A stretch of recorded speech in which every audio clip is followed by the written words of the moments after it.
No, I do not approve. My husband responded when I told him that I quit my job to start the business I wanted.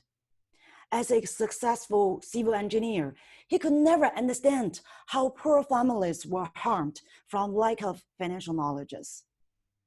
You are the only child. You need to pay your parents' mortgage. You are just a woman. You won't succeed in business world. He shouted and stared at me. But this is something that I have real value. This is something that I really want. I looked into his eyes and stayed. No, no, no, I do not approve, he insisted. I felt the air in the room was frozen.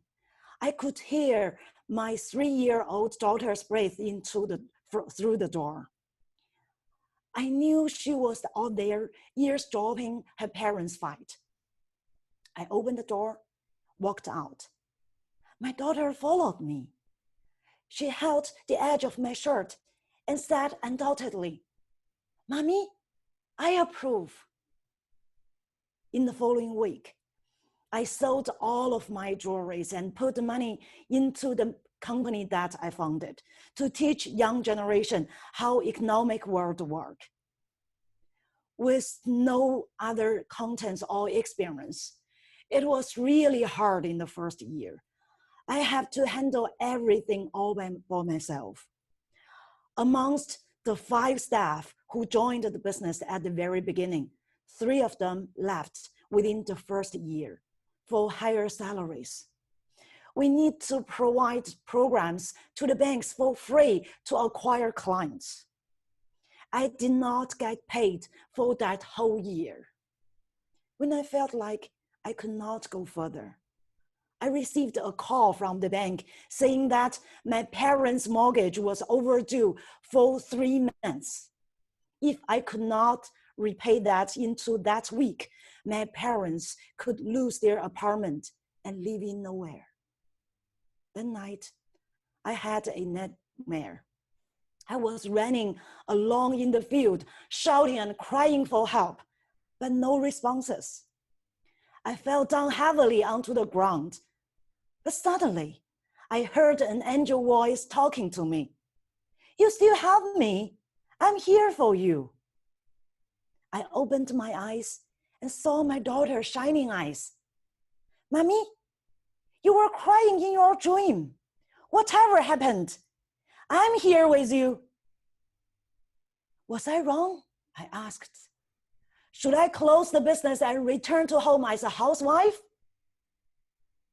"No, I think you are doing a good deed. I approve," she stated with pride in her eyes. At that moment, I knew I should not fail my daughter's trust. The next day, I sold my car to repay for my parents' overdue mortgage. But I was still worried about the next payment day. My mother sold the family heirloom she received from her mom, a pottery that had been in the family for 5 generations.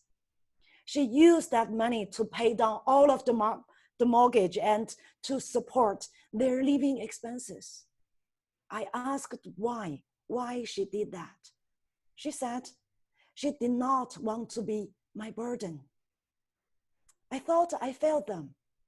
As their only child, I cannot support their living. I felt so guilty. When I was thinking of giving up, a picture of Xiaoming, one of my students, popped up in my head.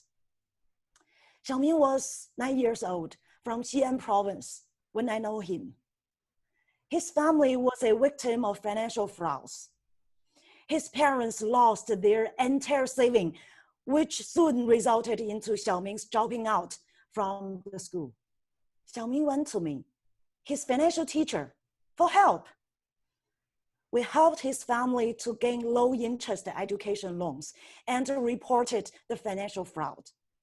Finally, Xiaoming returned to the school. I could never forget Xiaoming's voice. "Nini, help me. I knew thousands of Xiaoming were out there. I could not fail them. 5 years later, my company now is the biggest player in financial learning market in China. We have provided financial learning programs to over 500,000 families in China. This year is definitely the hardest year in history. When I was hesitating to ask my husband for support, I surprisingly saw my husband's post on his WeChat. It was a picture of me teaching in class, saying, "This is my wife. I'm so proud of her." Thank you.